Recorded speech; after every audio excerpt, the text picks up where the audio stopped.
Hello प्यारे साथियों, स्वागत है आप सभी लोगों का maths by Vishal Bharti sir में। तो प्यारे साथियों, आपका देखिए एसएससी एमटीएस का तो स्लॉट बुकिंग आपने वीडियो नहीं देखा तो देख लीजिएगा, वहाँ से स्लॉट बुकिंग आप कर लीजिएगा। शॉर्ट्स में मैंने अपलोड किया हुआ है।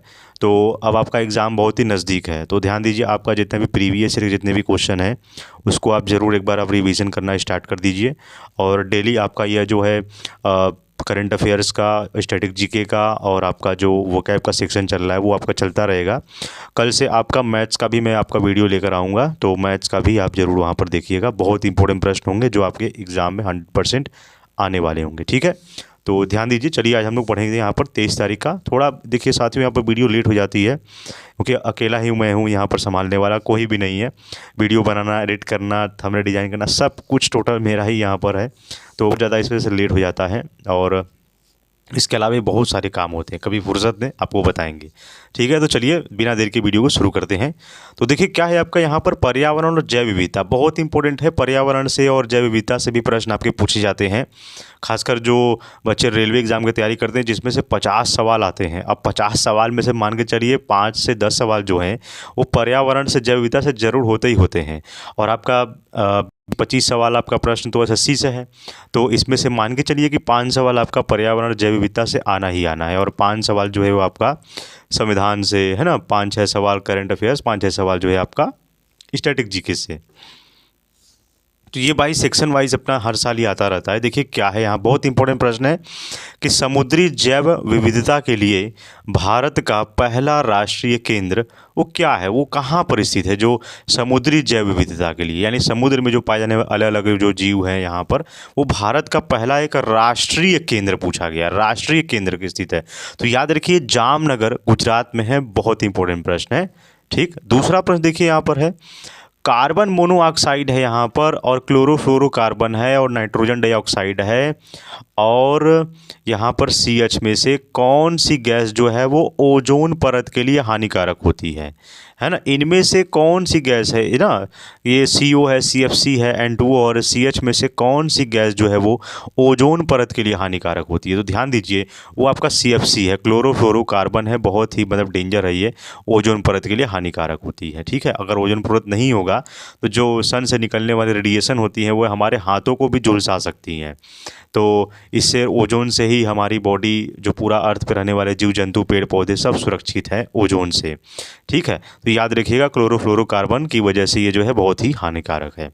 प्रश्न संख्या तीसरा देखिए है कि नाम दफा ये राष्ट्रीय उद्यान कहाँ पर स्थित है। आप जानते हो कि ये बच्चों यहाँ पर कि उद्यान से रिलेटेड जो है तो प्रश्न आना ही आना है, कन्फर्म मानकर चलिए।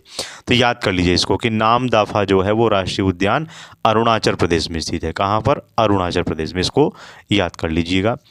देखिए चौथा प्रश्न क्या है कि नामेरी टाइगर रिजर्व जो है वो भारत के किस राज्य में स्थित है। नामेरी टाइगर रिजर्व भारत के किस राज्य में स्थित है, तो वह आपका असम में है। कहाँ पर है? असम में है, याद रखिएगा नामेरी टाइगर रिजर्व, ठीक। प्रश्न संख्या 5वां देखिए कि पीटी द्वीप पक्षी जो है वो अभ्यारण्य स्थित कहाँ पर है। जो पीटी द्वीप पक्षी है, पीटी द्वीप पक्षी एक प्रकार की एक बहुत ही रोचक पक्षी होती है जो लक्षद्वीप में ही यहाँ पर पाई जाती है, ठीक है। ये याद रखिएगा लक्षद्वीप है, ठीक। तो इसको पूरा आप याद कर लीजिए, नोट कर लीजिए, ठीक है। अब इसके बाद हम वोकैब के सेक्शन पर चलते हैं। तो देखिए यहाँ पर प्यारे साथियों 23 तारीख 1 महीना 2026 का आपका है ऑल वन वर्ड सब्स्टिट्यूशंस। तो इसको हम लोग यहाँ पर याद करेंगे क्या है कि पब्लिकेशंस कंटेनिंग एस्ट्रोनॉमिकल और meteorological annual calendar that contains important dates and time. आप जानते हो कि कोई भी पब्लिकेशन है, चाहे आप अलग अलग आप कैलेंडर देखते होगे है ना, उसमें महीना, तिथि, मुहूर्त सब कुछ अलग अलग धर्मों का भी अलग अलग यहाँ पर जातियों का भी कैलेंडर यहाँ पर होता है। तो उसमें हम लोग क्या देखते हैं, पंचांग होता है एक, जिसे हम इंग्लिश में एल्मनैक बोलते हैं, ठीक। ALMANAC, तो एल्मनैक है, कैलेंडर एक प्रकार का है, तो हम इसे क्या कहेंगे। या देखिए यहाँ पर 5 बार जो है वो आपका UPSI और बैंकिंग एग्ज़ाम में है, एनडीए एग्ज़ाम में है ये, और सारे भी अदर जितने भी इंग्लिश के पोर्शन पूछे जाते हैं उसमें यह पूछा गया है। और यह 2 बार आपका एसएससी एग्ज़ाम में आया हुआ है, तो इसको बहुत इंपॉर्टेंट ही याद कर लीजिएगा। प्रश्न संख्या दूसरा देखिए, अ टेबल और a flat surface where offering are made to a deity, क्या है?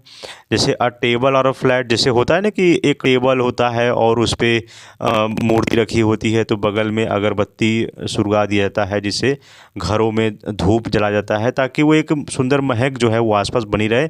और वे कहाँ पर रखे जाते हैं? जहाँ पर भगवान पर जो चढ़ाने वाली जो सामग्रियाँ रखी जाती हैं, तो उसे हम क्या बोलते हैं? एल्टर। क्या बोलते हैं? Alter, ALTAR। याद रखिएगा, स्पेलिंग कई बार पूछा गया है, ठीक है, ठीक, बहुत इंपॉर्टेंट है ये भी। देखिए, the height above sea level, the height above sea level यानी जिसे हम बोलते हैं ऊंचा या ऊंचाई कहते हैं ना।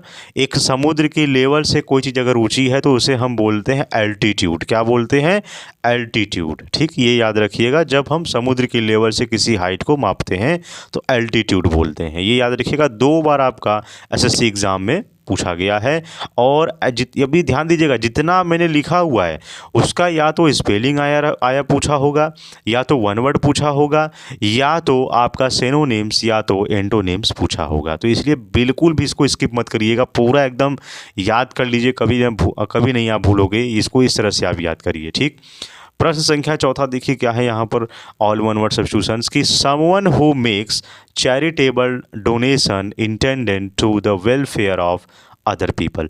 कई सारे लोग ऐसे होते हैं ना जो हु मेक्स चैरिटेबल, जो उनके पास धन होता है तो वो अपना दान में देते हैं, डोनेट करते हैं, इंटेंडेड टू द वेलफेयर, जो कि अलग अलग लोगों को यहाँ पर दान में देते हैं।